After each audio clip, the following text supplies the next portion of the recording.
Hey everyone, it's your host Marcus Norman of Gentleman Style Podcast Show, the host with the most. And today, you all are in for a treat. We have a very special guest coming to the Gentleman Style Podcast family. I have Miss Reasa Selph, and she's coming to the Gentleman Style Podcast Show. She's an award-winning business owner, mother, and passionate advocate for patient safety. In December of 2023, her 11-year-old son and her, Nicholas, went through a traumatic experience in the ER visit. And she is here to share her story and share her passion for others and give back in this way and advocating for those mothers, those families suffering from like kind or something similar. And also too, she's here to encourage us that not all is lost and there is hope.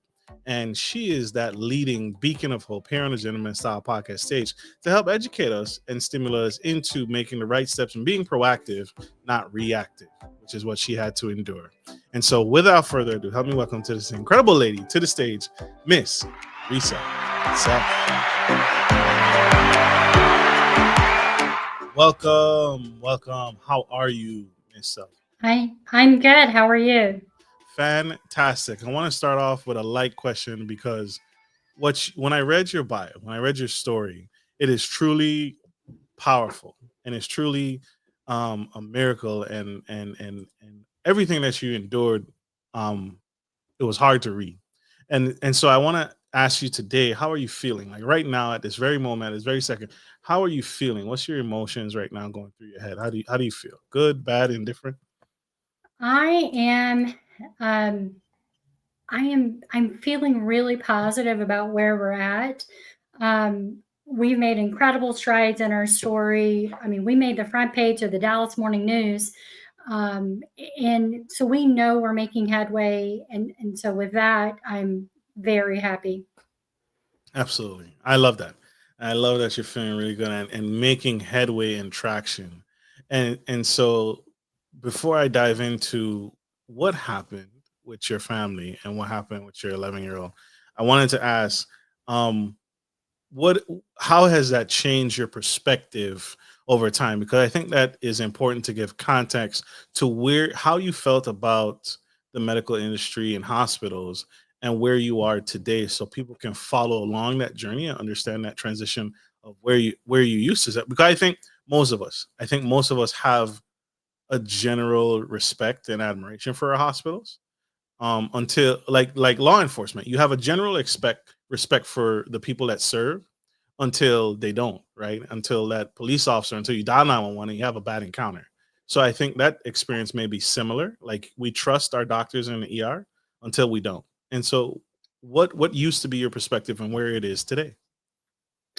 Well, it's interesting that you say about the police officer because sometimes I have to give that analogy to people. I still have a high respect for doctors and hospitals. Just as police officers, I think that there are just bad doctors, bad police officers, and they kind of give a bad name. But it also comes down to, and I don't know if you've heard this term, Marcus, that it's passing the trash, right? When we're not holding them accountable and police departments or hospitals don't report or don't say anything, so they don't have any liability, and then that person goes on to practice or work at another location and things continue to happen. But for me, I still believe in my hospital, my doctors. I'm just much more in tune with self advocating, um, knowing that it's okay to ask. And we still need police officers, we still need doctors, but I think that the state and our regulatory committees have an obligation to vet them and make sure that we're holding the bad ones accountable. Absolutely. Absolutely. And I completely agree with you. I respect that. And that's reality, for our boys in blue and our medical professionals who take care of us on both sides of the end. Respect what you do and you know appreciate what they do with regard to public safety and the medical license that they hold. Um, I want to transition now to what happened. When what happened to Nicholas? When did things go left in back in 2023? So to set the stage a little, Nicholas was a fifth grader, and we go to a private school. And Nicholas at the time was 11. He was right about almost 6 foot tall, so he's a big boy. Right now, he's about 6'2", but um, the school called on December 13th and said, "Hey, he's not feeling well. He's got a fever." So we go and pick him up, and he stays home the next day. But we noticed he wasn't getting better. So the on December 14th, we took him to our local community hospital, and we knew that we trusted them, we liked them. Good place, right? Got in, got out, got an IV. We go home, and takes him a day or two, and he gets better.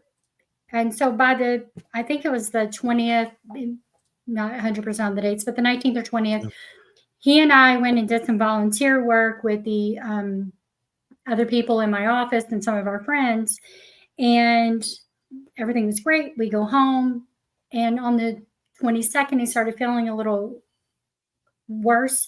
And then the 23rd, he could barely move around. And because we had been to this hospital before, and as a parent, you never fathom that anything is grossly wrong with your child, especially when they're healthy. So we go back to the same hospital, and we are there for a little under 2 hours. And I didn't find anything crazy alarming. The doctor, she really didn't come into the room. She had on a mask, and we thought, oh, she's probably just a little nervous of, catching the flu or whatever. And they gave him an IV, and they asked him for a sample of urine. And Nicholas said, "Mom, I can't pee." And we had to wheel him into the ER. And so when he couldn't pee, I was like, okay. So I asked the nurse very directly, um, are you going to give us the labs if he can't use the bathroom? And you could tell she wasn't exactly thrilled, but so she comes back and she says, well, I talked to the doctor. She said everything is fine. You guys can go home. It's a viral. And I was like, okay. But again, because we trust, and we thought, okay, it's viral. He'll feel better. So we go home. They give you and anything? They don't give you anything. They gave him some Zofran, so for nausea. But I mean, so she said it was a viral, no antibiotics or anything. So we go home, and he sleeps most of the 24th. And then on the morning of the 25th, our oldest son, who is 23, was home from school. And Big Boy just wanted to open up his Christmas presents. And we kind of have a rule that everyone has to be downstairs. And he said, Mama, let me wake him up. And I'm like, well, he doesn't really feel good. And then he said, my gut tells me I have to wake him up. And I said, okay, that's fine. And so my husband and I and the boys, Nicholas could barely make it down the stairs. And we're like, she said it's viral. Maybe you just need to eat, drink a little bit more, doing that hard love parent thing that you do when you're older. And but he said that he felt really, he felt more dizzier than what he had felt a few days ago. So I said, okay, let's take your blood pressure. And it was so low, I thought the batteries were dead in our blood pressure cuff. And I looked at him again, and he was yellow. And I asked my husband, I said, hey, does he look yellow, or am I just kind of crazy? And he said, no, he's yellow. And I called our pediatrician at home, and I said, I think we have a problem, and I don't know what to do. And I told her, and she said, get in the car, and you guys need to go to Cook's now. And so Cook's is obviously a large hospital facility for children here in DFW. And we drive down, and and they took him and they met us at the door. It was actually quite humbling. But on the way in, Nicholas said, Mom, don't leave me. And I was like, I'm not leaving. But I thought, oh, we'll be here a day, right? Like, because nothing's ever really wrong. So we get in and they start taking a few like vitals and things. And then they look at me and they say, we're moving him. And they moved him into another room. And the room was filled with people. And I was trying to figure out what was going on. And the nurse came over and said, he's very, very sick. And I was like, I don't understand. Like, and so they ended up putting him on a ventilator and giving him large amounts of medicine to raise his blood pressure up. And they put us into the PICU.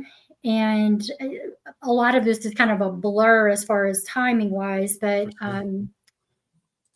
I called his teacher and asked her if, everyone could start praying and like, we needed help. Like I didn't know what to do. And so she drove in and came to be with us. But after a couple of hours, they said, we're going to take him, and they put us in the PICU, and he vomited a pint of blood. That was a very awakening moment as far as knowing he was that sick. And when he did that, he looked at me and said, Mom, I see Jesus as lamb. And I was like, not today, you don't. Like, we're not doing this today. Like, not on my watch. And that's when they put him on a ventilator. The PICU doctor was like, either we're going to do it in this room, which is, I know from just general knowledge that that's pretty painful, that they want to be sedated. And so they were able to get him down to surgery to get him sedated. And we still didn't know what was causing it at that time. And so they had him sedated. They're trying to find out where the bleed is, and they're doing a full body MRI. And we're just sitting there, and they came in and they brought the chaplain, and they said, we would like to bring in a priest today. And I was like, not today. Like, we are not, like, my mind can't go there. Like, I need you to not say that. And somewhere in those days, I guess on day 3, they came in and said, he has strep A in his bloodstream, and that's what's causing the massive infection. And he had acute organ dysfunction. All of his organs were affected. And so we started going down this long road of moving. We were in the ICU for about 7 or 8 days, and then they moved us onto a floor, and we were there in total 34 days. Wow. And we endured a lot. And so I guess on day 10 or 12, when things kind of settled, if you will, I asked one of the doctors, I said, I don't understand how this happened, because we were just at an ER 2 days before. And they said it was viral and that everything was fine. And they came back and they said, I want to show you something. And they started showing me the records from the visit at Methodist South Lake Hospital. And what they showed me was appalling. Not only was he in stage 3 kidney failure, he had a prolonged QT on his EKG. His vitals were incredibly low even on that day. And they hadn't documented any of the, he could urinate. They didn't do any of that. They sent him home knowing he met sepsis protocol. Absolutely. Oh my gosh. I'm so sorry. That is a nightmare. When did your motherly instincts start? Was it at home when it was opening up the Christmas presents and your son, his brother came to you and said, or your husband, or was it when you were at the hospital and you're asking to say, hey, will you see, can I see his medical stuff? And all they do is give you an answer instead of providing you what they found or what they discovered. Like, when did your motherly instincts clash with the reassurances or lack thereof from medical professionals kick in? Well, one, Nicholas never even got to open his Christmas presents up until February, so My he gosh. didn't even get to do that. But hindsight, I look back and I'm I'm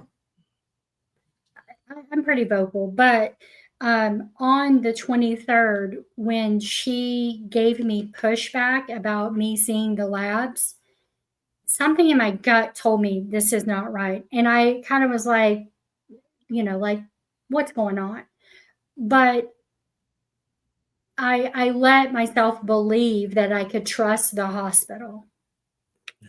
and that she's the doctor, I'll stay in my lane. Um, so I think looking back, that's probably the moment. And it's a moment that I want to share with other parents that, man, if something doesn't seem right, like even if we want to trust them, it's to speak up. Um, then on the 25th, I even questioned myself what she created by telling me that everything was fine and me trusting her.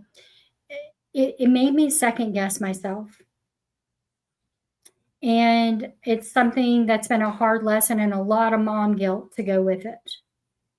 Um, so that's, Because you feel like you let him down, or yeah, because I think that my gut told me something was amiss, but that I rationalized it in my head with she's the doctor, this is the hospital that we trust. Um, like, why would she lie? Like, I would have never fathomed the ultimate betrayal being that. absolutely. You're a CEO of a business, amongst other things. Did you know the CEO of the hospital or personally? I You did. did. We were on a board together actually, and that was one of the reasons that we trusted the hospital. Did that tarnish the relationship moving forward? I haven't spoken to him since. I did try to amicably resolve this.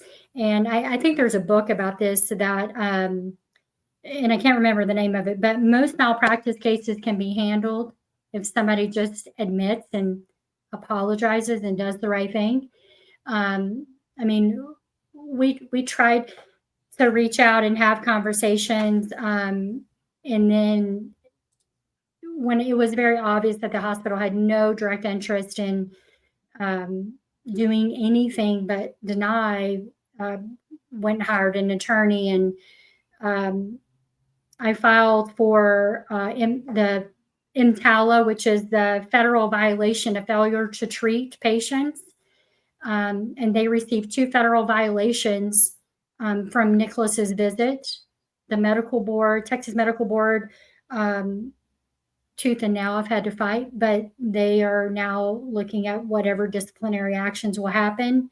Um, and the Texas Nursing Board is doing the same because, again, we thought the nurse would at least have advocated for us, which is one of the basic levels or basic functions of their jobs. It was extremely difficult for me to believe. Absolutely. Absolutely. That's huge. What do you want to happen? What is the desired outcome from the filing and of the battle that your family has endured, that you've endured? What is the desired outcome? Do you want changes in the way the facility operates? Do you want people to get fired? Do you want, what is your desired outcome? Um, our desired outcome is we do not want this to happen to anyone else. Yeah. You should not be able to get paid and lie and harm a child. Yeah. And so, whatever disciplinary actions that are taken, fine, but there needs to be some sort of change within the hospital. We want accountability, and we don't want to tap into anyone else. Um, in addition, I mean, Nicholas, he is going to struggle for the rest of his life. And I am, I've had to overcome a lot. I didn't realize how much personally that I had been struggling with it until probably 6 months after we got home from the hospital. That we, I was struggling. I had no idea mental health wise that I was struggling so much. And I had to buckle down and see a therapist. Had to get some mental health treatments, just because it was weighing on me, and it affected my business. It affected everything, and again, just didn't know. Absolutely. I'm So sure that's definitely affected Christmas for sure, and how you view that. I mean, that's what came to mind. I'm sure there's been other tolls and other areas it's shown up, like you said, in business, in the family, and how you show up for yourself, for others. Um, but happening right before Christmas, where the one of the big holidays, has that. How do you view Christmas now, the holidays now? I feel like this has brought you all closer, but it's it's a Chris. constant reminder. It is, and at first, my husband and my son wanted to sell our house because they didn't want to be in there anymore. And I was like, but we got a 1.5 interest rate. We're not selling. And so, The math, okay. right? I mean, it just didn't make sense. So, what we did this Christmas is, knowing it was going to be a struggle for everybody, I wrote up this whole, mystery thing, and they had to kind of figure it out. But we ended up going skydiving on Christmas Day, so it kind of took them. And I was like, "Hey, we need something to kind of wash that out, and what better than skydiving?" And then we did like the old '80s style family photos the next day, which, by the way, are hilarious. Aw. Um, but it took that sour taste out of our mouth to make us we want to love Christmas again. Absolutely. But they took that away from us. Absolutely. Absolutely. For those that don't know, and for our audio listeners, sepsis is a life threatening medical emergency that occurs when the body has an extreme and harmful response to an infection. Instead of fighting the infection, the immune system goes into overdrive and has negative downsides and repercussions. So, for those that don't know, for those watching my podcast guest today, and for our audio listeners tuning in and listening in, that's what sepsis is if you're unfamiliar. So, I also want to point out something else that I think people will often overlook in this story. Communication from kids, from our children, sometimes gets overlooked and sometimes gets dismissed. And I am sure that this has revamped how your family communicates as a whole. I'll tell you mine, right? I'll share mine. I grew up, and others around me grew up where a child stays in a child's place. Oh, he can walk it off. He's a big kid. He'll bounce back. Kids have a thousand. We give them way more credit as far as resilience goes, and sometimes that can be harmful because we can sometimes dismiss. Oh, this child doesn't know what he's talking about. The doctor's a professional. There's a lot of external influences that can affect how we hear our children. I'm sure now, look, now your family is more resolvent than ever, and when something is communicated, it's given a different ear, I'm sure. But can you speak to that, how communication has changed and evolved in your family for the better? Yeah, I would say not only our family, but how I communicate with my team, Yes. and just how I live life in general, is completely different from before. Now, everything is compared to, is this life and death, right? Is this that important? And so if somebody in my office has something that they, you know, hey, my kid has a game, I need you to go to that game, because that is so much more important than our other things. We'll make up and we'll make sure we have the work done. And as far as like within the family, yeah, it's completely different. Now everything is heightened it just, especially with Nicholas, because we have learned so much about the lasting effects. And so when he tells me something, we listen, we kind of walk through it, and I document so much more than I've ever done before. And as far as with our health providers, it's been an interesting way that we communicate, because I ask so many more questions Yes. and I ask for alternatives. Um, so that is the piece. But and as far as like the community as a whole, I mean, we live in a smaller, affluent area, and we're disrupting people's realities, and not everyone is happy about that. So we've changed our communication with some of them, and how we do it, that trying to explain to our son that it's okay if they don't support us. It's okay.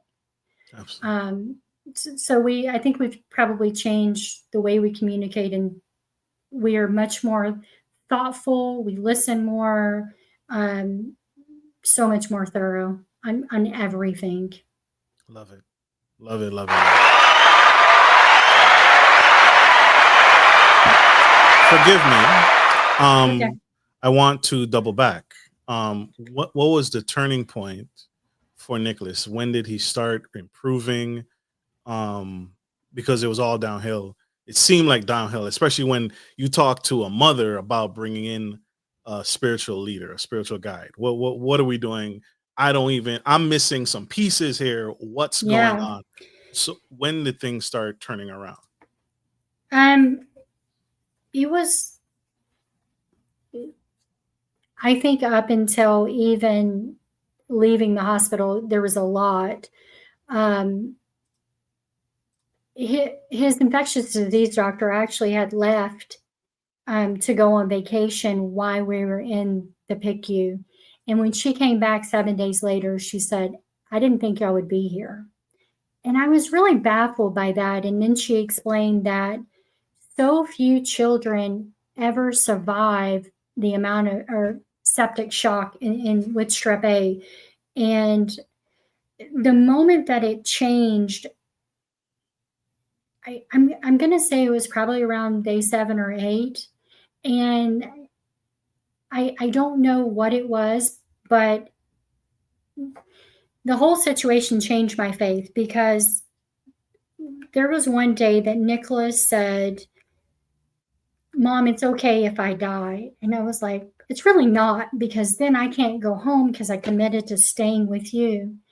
And as we were going through this, we had so many people praying for us and messaging us. And we go to a Christian school, and they would stop and they would pray through the blood transfusions, through all the surgeries, everything. And I can look back and say that it was probably, day 10 or so, but at the time, I don't even know how to describe it. I felt like we had this amazing support behind us, and that we were never going to fail, if that makes any sense. Nicholas was always coming home in my book. Absolutely. And I don't know how to explain that, except my husband, who is a devout Catholic, is like, "That's faith. That's what you had, all the support you already knew." And I can look back and know that all these people were praying, and when an entire school stops to pray for you, that's something powerful. That's a movement. And so it's hard for me to say the exact moment, but Sure. because it was so overwhelming. It was just it was never going to be any different in my book. Absolutely. Who's been your biggest advocate? Who's been your biggest support? Because we can only go so long, right? We're only Yeah. as strong as the support system that you're describing. Who's been your biggest advocate throughout it? Was it your husband? Was it your sons? And because that hurts to hear your Oh, son whew. tell you, "Oh, mommy, it's okay if I die." That Yeah. I would ball out. I'd fall out. I need someone to lean on at that moment. we really defined some roles in our life during that time. My husband is definitely the nurturer. I'm the logical, fierce fighter in our family. But I will say that funny story, because a few months before all of this happened, Nicholas's teacher called a teacher conference, and she was trying to tell me about Nicholas, and I was like, maybe you just don't really know how to handle him. And we kind of left it at that, and I'm sure she thought I was not the greatest, nicest mom, because I was like, we're paying for him to go to school. Can you keep him in line? And she actually turned out to be our biggest supporter, one of my closest friends, the one that left her family on Christmas to be with us. Wow. So it's her. It's Hannah McIntosh. She has just been an amazing supporter. I call her on the hard days. I, call her with our wins, and it's her. Absolutely. Absolutely. Shout out. All of them. Love you guys. You guys are awesome. If you're watching this, if you're not watching this, you need to watch this. You guys are amazing and you are necessary. Community is what I'm consistently hearing, right? Some parts of the community, you have made it okay in your household to be estranged from. It's okay, son. It's okay that we are not a part of this community anymore or a part of this group of individuals anymore, and there are others who have had your back. So I wanted to flip it, right? I didn't just want to Yep. talk and give them power. I wanted to give the power and the admiration and the love and shout out to those that did stay during Yeah. that hard time, because that's not easy at all. So Well, I think definitely a lesson, that I'm okay to lose friends that, well, I thought were friends, um, because that's not the kind of friend I am. I mean, we want true friends, and we're okay with losing the ones that are not. It's like losing the followers that don't really follow, right? absolutely, So, absolutely, every day. Those are not those are lessons. Those are yeah, lessons. So Nicholas is today. we're He's pretty good. We've been going back and forth, flying back and forth to the Mayo Clinic. Nicholas has some liver and kidney damage. We recently learned that the sepsis had been so long. He had some bone infections that cleared up with the 30 days of IV or PICC line antibiotics, but that one of his vertebrae are damaged, or the cartilage within the vertebrae is damaged. Learning about that, but that he also has a significant heart. I guess it's a misbeat. They call it a PVC. I'm still learning about that. But we'll go back to the Mayo Clinic on Monday to just see what we're going to do about those residual effects, long term effects. absolutely. So, in that same breath, to the family, the mother, the father watching you right now, what are some early warning signs of sepsis that we should learn from? Unfortunately, you have had to learn the hard way, but because you run a company and a household and a family, I knew you were going to dive deep into this. Like you are going to learn about this. And so, how can we Oh, help yeah. others? How can we help that young mother who needs the knowledge or the warning signs to be cognizant of and be aware of? Um, yeah, there is several different guidelines on what I think it's years, but basically you want to. It's the respiratory rate being high, blood pressure being low, urine output. Um, Check those labs. If they don't look right, say something. And don't take for granted if somebody just says, oh, they're good, they're normal. Get them out yourself, because when I looked at them, and they're so easy to read now, it's yellow or red. Um, it says abnormal or not. Ask them. And if they don't want to give them to you, you tell them they're yours. You want them. Um, but just know your child. Just if trust your gut. If they say something is wrong, listen. the doctor's not always right. The doctor is apparently, in our case, is not always telling the truth, but ask questions, trust your gut. And my most important piece, I think, here is if you have the opportunity to go to a pediatric hospital for your kids, drive the extra 10 minutes and go. Why? Why? Can I ask why? Yeah, we've learned the very hard way that not all ER doctors know about pediatrics. They don't always have a pediatrician on call. And in our case, if they would have just even did a consult, we would have known. But if you're dealing with somebody that deals just with pediatrics, they know what to look for. I had no idea the big difference between a kid body and an adult body, that What's the it's big? not the same. Isn't, Well, I mean, lab functions are different. I mean, the blood pressures are different. All of the things are different. We had no idea, to the point where we were working with our state representative for the last session for mandatory disclosure for these hospitals that are adult focused to um, have a display or some sort of acknowledgement that parents can see that they are not pediatric certified. You have hospitals that are marketing and saying, oh, we are, we treat Peter, and they have this kid jumping on a trampoline, giving you the illusion that they can treat peds. But if you go in there, they really don't know. They are not certified. They might have done a rotation for 6 weeks in med school, but that's it.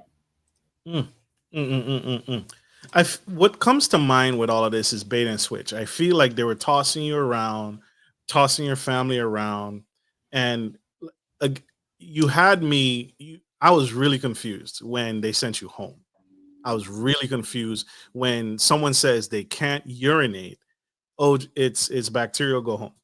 Like I feel like it Yeah, was they said it was a virus. Yeah. a virus and go home. Like okay, that's Mm-hmm. how we. I feel like there was a lot of play to avoid responsibility and accountability with your family, and what comes to mind is a lot of bait and switch. That's how we felt. Again, we thought at the time that she was being truthful. It wasn't until someone showed me that I was just absolutely ultimate betrayal, that why would she lie? Why? But the records don't lie. So during we originally filed suit in October of 24. We decided to file a non-suit January 1st of 2025 so I could focus on legislation change. And then when that was no billed, um, we reignited the lawsuit. But during the first part, we were able. They gave the discovery documents of all of his records of the raw data. And it was not only just that, there was, I learned a lot about the EMR, or the EPIC system, the management system of patient records, that under basic Medicare standards, which sets the standards for hospitals, they actually were given alarms that they would have had to turn off to in order to discharge him. They only took one set of vitals. They never took a second set. And the other thing that we also learned was that stuff I never wanted to learn, but there's a thing called LACE Plus score. And that is a scale in which it tells you the likelihood of readmission or mortality. Typically, a person leaving an ER, from my understanding, would be 10. Nicholas's was 51. And the system manually made the nurse input that so she could acknowledge it when she discharged us. She never said a word. Oh my gosh. Oh my gosh.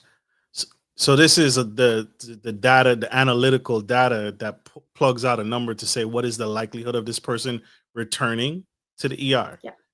and the system rated higher and forced the nurse to actually override it and manually put a lesser number so they could what on paper legally discharge him.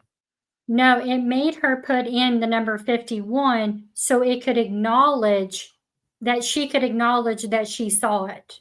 Mm. Oh my gosh. So, I mean, like, and the system is calculated.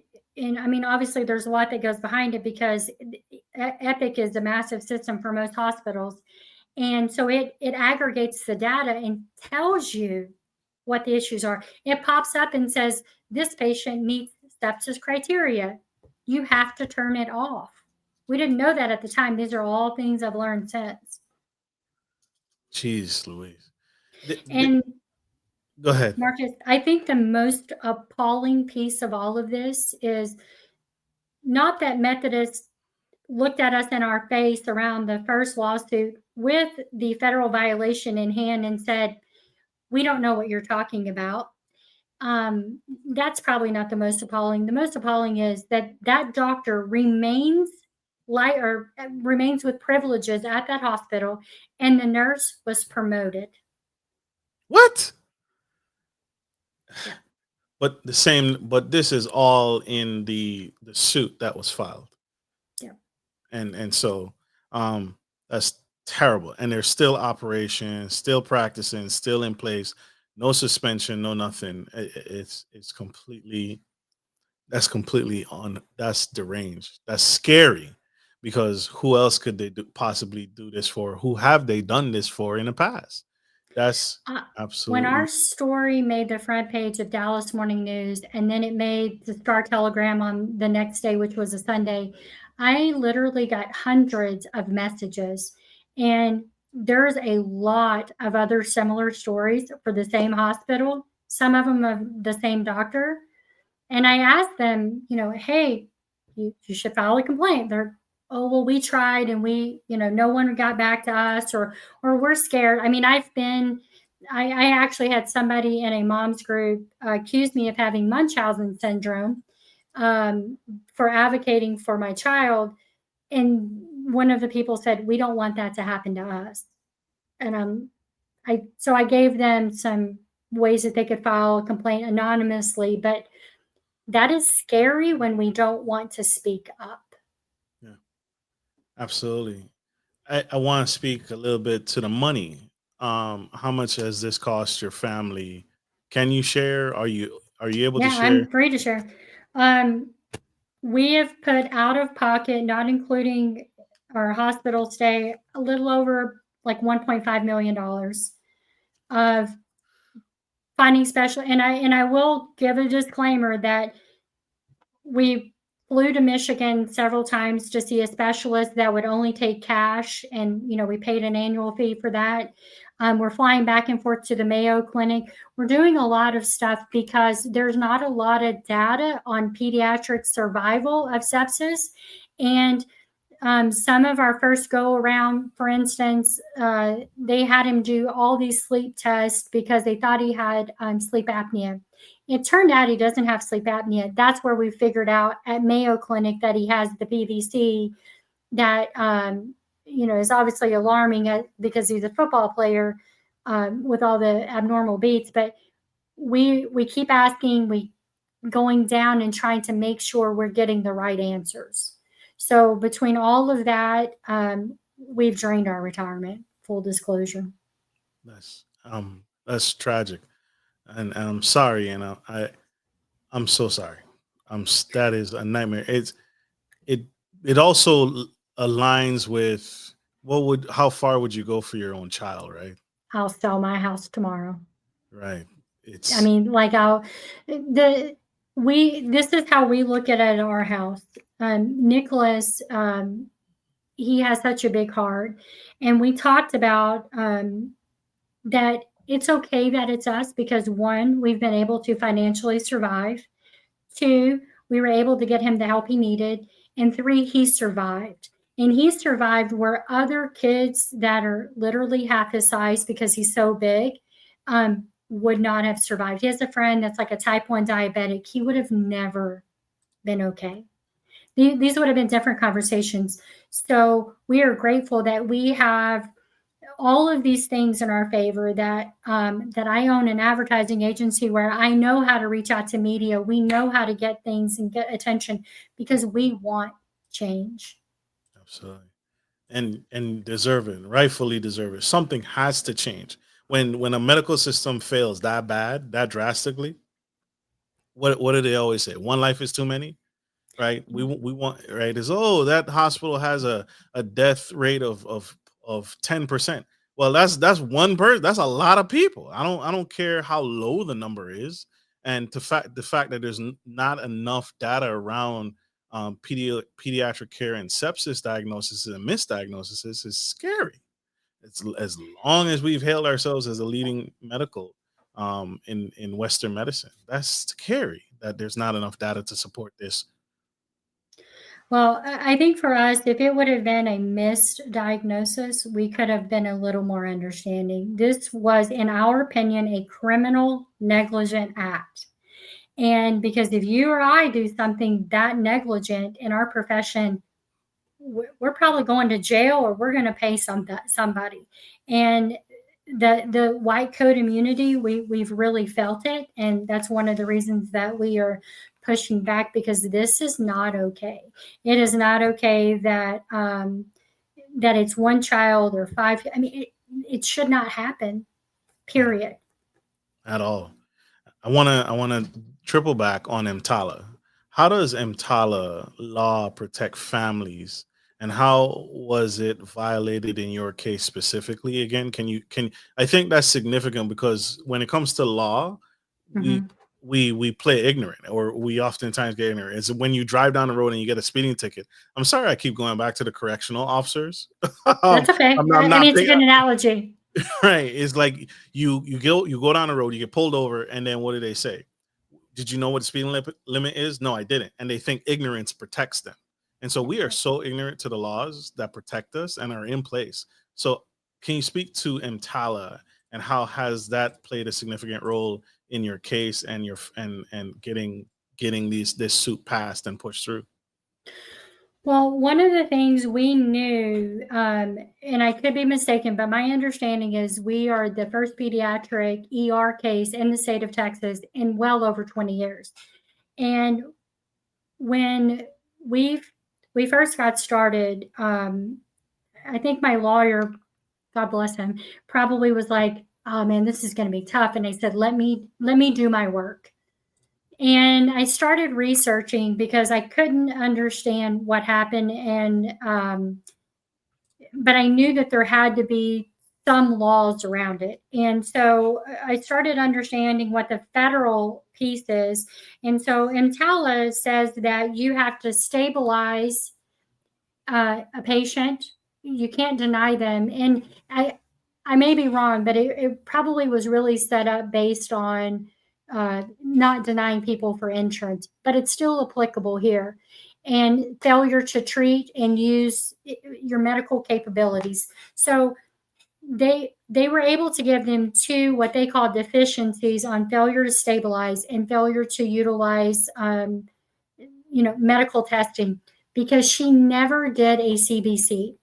So she never did a basic blood test. What she did was she ran some other blood tests that would not have told you if he had sepsis or not. So when I started going down this path, I reached out to HHS and Health and Human Services and filed the original complaint, submitted all the records, and really took the emotion out of it. And when the investigator called me, she cried and she said, "This is bad." I said, "Absolutely." And so they did an unannounced site visit to the hospital there in South Lake, um, and they went through and they did some. I guess they spot checked certain records, and Nicholas's they knew was one of them. And they asked them the questions. They went through and they found the deficiencies. They also notated about, that the hospital followed some of their internal processes in which they do a peer review, and that the peer review found that the doctor did not treat and failed to recognize sepsis. So they knew even then. That's, oh my gosh. I want to ask about documentation, because you've kept records I got all the receipts. all the receipts. What again? I want to speak to the education side of this. What three documents should every family keep a record of? Because I recently had I went, and this isn't nothing. I'm not trying to compare to Yeah, yeah, anything no. that you and your family's gone through, but I see the faults, the fault lines. But because I'm still young, when my medical professional messes up, because I pay attention to my care and I'm interested and I'm invested, because I come across mishaps all the time. When I get a medication and I'm used to taking a blue pill, and all of a sudden I get a medication that's a pink pill, I say something. Hey, this is pink. This is not. I've never taken a pink pill. But to the uninitiated or elderly or a young boy, a young girl, they'll just do it. They'll just take it. Another mishap with me, and again on a smaller scale, but Sure. still, I go to my dermatologist and she puts me in for a prescription, and and the pharmacy calls me and said, okay, we're ready to ship off your starter dose, and the starter dose is so many more times per milligram than a maintenance dose of the medication that I take. And so the starter dose, and I had to stop and say, pharmacy, do not send me that. I've had a starter dose already on the medication that I take. I don't need another one. And so they had to go back to the professional, and my dermatologist had to correct and say, yes, he's not on a starter dose. He doesn't need a starter dose. He's actually just a maintenance dose, which is a lot smaller. But to the untrained and who, again, younger or older, they'll just take it, right? Yeah. And so what having good documentation, having your own personal records are vital. And can you speak to three documents maybe? I don't want to overwhelm No, anybody. no, it's okay. What three documents you think a person, a family should have ready? Well, one, highly recommend anytime that you're interacting with your doctor to record it.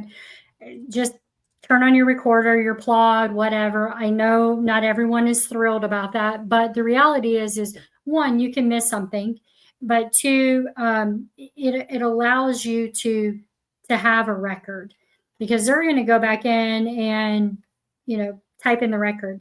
So that I would also now we download everything from my chart.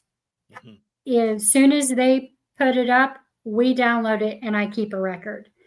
And I do that because, like with Methodist, had I been able to see it, it might have been different.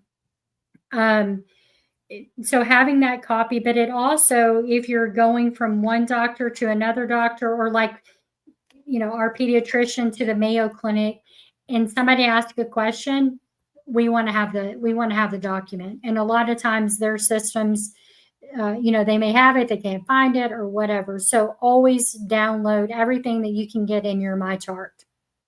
The other is your bills. Mm. Um, keep a copy of all your bills because we talk about waste and fraud. There's an abundance of it. And a simple take your bill, compare it to, the service that you were provided or the medication, and make sure that they match. I think those are the three things that are important. Um, Obviously, I have them all, but I did not do a cross check on the 40 days or almost 40 days we spent at Cooks. But um, we obviously have bills from that, and I'm like, well, this isn't right. You already billed it to the insurance or whatever. So I keep it all now. And with Methodist, interestingly enough, they sent us a $9,000. They billed our insurance $9,000, and it left us with a balance. And we were at the hospital, and then we had to come home and live. So I didn't get to the bills until probably 8 months later, Mm. and because I had a stack of mail super high. But Right. as I started going through it, I saw they sent us to collections, and I was curious, and so we called. And I informed them I wasn't going to pay it, and you don't get to lie to me and think I'm going to finish paying your bill. Right. So they sent it back to the hospital, but I knew that there was duplications in that billing because I had all of the ones that they had sent that. So they had said like they did 2 EKGs, and they actually documented that they had done an hour and a half of an IV, but they actually had stopped it early, per the record. And so when I went to ask Memphis about it, our bills disappeared. They said, "Oh, we don't have any bills for you." Mm. So having that, because that's an issue. Now, I've had a few people that, oh, the insurance paid for it, but that's one of the reasons why our premiums are so high, and people are overbilling and they're getting paid and you're picking up the rest of the bill, and that's not okay either. How do you stay organized? How do you juggle a family, business, and this suit now? How do you juggle? What is it? Calendar? You got some bongos in the back that you just hit every now and again. Like how do you? Live and die by my calendar. I'm not always balanced. Very human, but it's been a struggle. But I learned that hell have no fury like an angry mother. That probably is what keeps me going. And when all of this is said and done, we're gonna go take a like 2 week vacation in Europe. Like we need a break. You haven't had a vacation since. No, because I mean, we've been going back and forth to Mayo Clinic, and before that, Nicholas, we were concerned about him traveling. I take that back. We did go to Cancun for a few days, but and I was so on edge because we were out of the country, and I was so afraid he would get sick. Where did he pick it up? Do you know? Can you pinpoint? I know it's blurry, but can you Well, think to was it the football that he may have picked it no, up? I'll give you my one of the orthopedists had said this while we were at the hospital. So on the 14th, he got an IV in his right hand. And that was the first place that the septic arthritis had taken effect. And so he had to have 2 washots in that wrist, 2 washots in his right hip. And I asked the ortho, I just said, "Do you think that's what happened?" He said, "Probably." Mm. And we've kind of always thought that. And, but the honesty is that if that's what happened, that's okay. We're not upset about things happen. We understand people can get staph or strep A in a hospital. We get it. But her not giving him antibiotics, if she would have prescribed him antibiotics or transported him out or given him an IV of antibiotics, we wouldn't have spent 40 days, almost 40 days in the hospital. We might have spent a week. She Wow, stole from us. that's a drastic change. That's It a is. drastic in care. Oh Yeah, my. it definitely is. And I think one of our other biggest obstacle is we've asked Tarrant County DA to prosecute her for injury to a child by omission because, in our opinion, and we had a few attorneys review it, that it definitely qualifies. And that's been one of our battles in the state of Texas is there's so little criminal accountability, in that they're just passing the trash and allowing it to continue. My gosh. My gosh. This has been an epic conversation, an emotional conversation.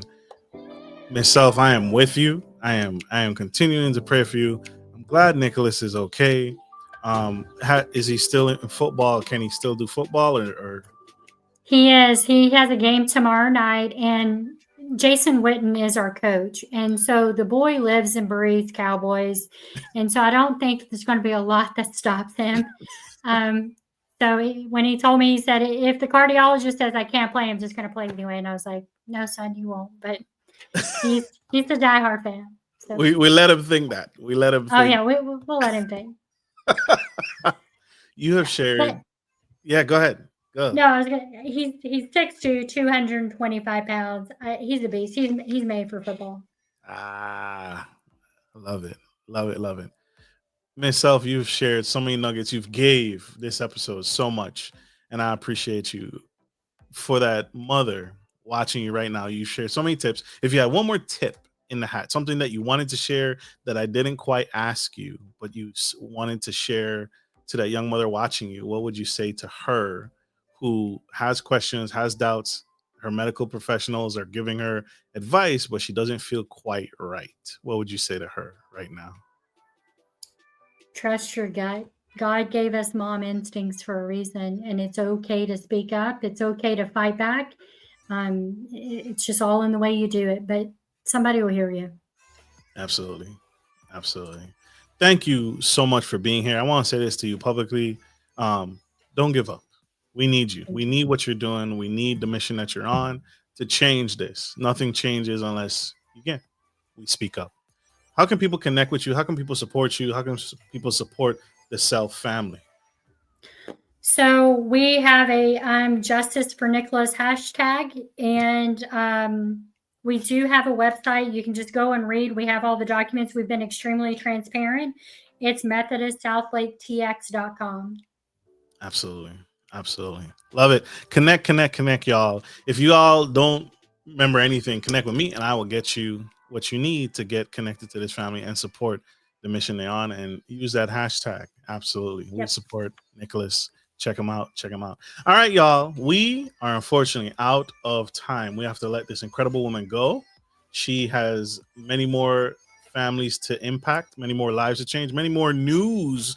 I'm speaking into existence. Many more news Thank you. stations to get on and spread the word because this needs to get out. This is significant. Change lives for Nicholas. Like we end every show. Yep. Take care of your Thank you. friend. Absolutely. Thank you for being here. Like we end every show. Take care of your friends. Take care of your family. And always, always take care of business. This is Marcus, your favorite gentleman, and the incredible, the amazing Miss Reasa Selph signing off. Love you guys. Bye.